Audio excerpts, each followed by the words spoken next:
கடகராசி நேயர்களுக்கு நல்லது நடக்குங்க. பிரயாணம், சிறு பிரயாணம், தூர பிரயாணம், வெளியூர் பிரயாணம் இருக்குது. யாராவது என்னதே அப்படின்னு கேட்டால், என்ன எங்கிட்ட கோச்சிக்கிறீங்க? ஓ நீங்களுமா? சரி சரி சரி சரி, இதுக்கு இப்போ இப்படி இருக்கேன்னு இல்லை அப்படின்னு யாராவது யதார்த்தமாக சொன்னால் கூட உங்கள் மனசு வந்து அந்த மாதிரி தோணும்.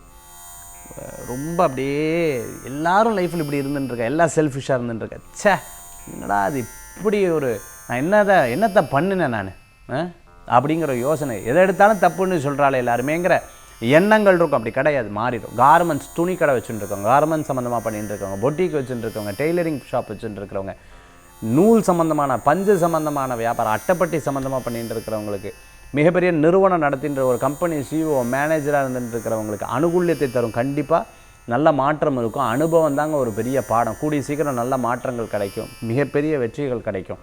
இதெல்லாம் யாரெல்லாம் கிண்டல் கேலி பேசுகிறான், நல்லது சொல்கிறா கெட்டது சொல்கிறாங்கிறத பார்த்து புரிந்து கொண்டு அதுக்கு தகுந்தாப்பில் உங்களுடைய செயல்பாடுகளே மாறிடும். வேணா பாருங்கள், ஃப்யூச்சரில் கண்டிப்பாக கடகராசி அன்பர்களுக்கு ஒரு புது மாற்றங்கள் நிகழக்கூடிய காலங்கள் கண்டிப்பாக இருந்துருக்கும். இன்றைய தினத்தில் மற்றவங்ககிட்ட கோவிச்சுக்காதீங்க, எதையுமே ரொம்ப மனதளவை எடுத்துக்காதீங்க. இன்றைய தினத்தில் தன்வந்திரி பகவான் வழிபாடு உடல் ஆரோக்கியத்தை பெருக்கும் அற்புதமான வழி.